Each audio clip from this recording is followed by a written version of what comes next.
एक कथा आती है कि सूर्योदय को कोई नहीं रोक सकता। कि कितना भी बड़ा धनवान हो जाए, और उस सूर्य को भी उदय होने से रोकने की संभावना यदि किसी में है, तो वो एक पतिव्रता नारी। पतिव्रता नारी ने किसी महापुरुष को प्रणाम किया, तो महापुरुष ने पूछा, तो मैं भविष्य कथन करता हूँ, कुछ पूछ लो। उन्होंने पूछा, मेरे पति दीर्घ आयु हूँ, बस ये आशीर्वाद दे दो।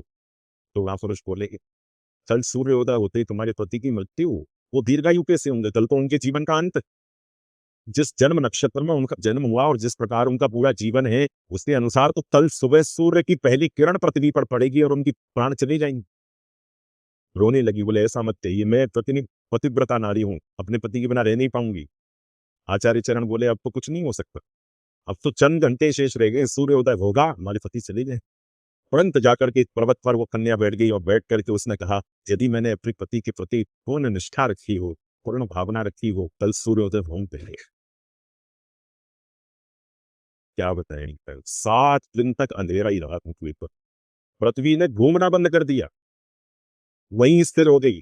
7 दिन में हाहाकार मच गया, वनस्पतियों में विष आने लगा, लोगों की मतियां भ्रमित होने लगी। सूर्य उदय न होने के कारण जलाशय में भूचाल आने लगा, समुद्र में उफान भरने लगे, प्रलयकालीन समुद्र प्रकट हो गया। सूर्योदय नहीं होगा तो बहुत कुछ बिगड़ जाएगा संसार में। अंत तो गत्वा ब्रह्मा जी घबराए, इंद्र घबराए, शिव घबराए, सब घबरा करके घूमने लगे, हो क्या रहा है? कहा कि एक पतिव्रता नारी संकल्प करके बैठी है, मैं अपने पति के प्राण जाने नहीं दूंगी।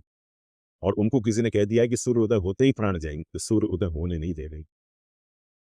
तब समस्त देवी देवता उनके सामने प्रकट हो गए, प्रकट होकर के कहा कि अरे देवी, ऐसा संकल्प मत कीजिए, इस तरफ को छोड़िए।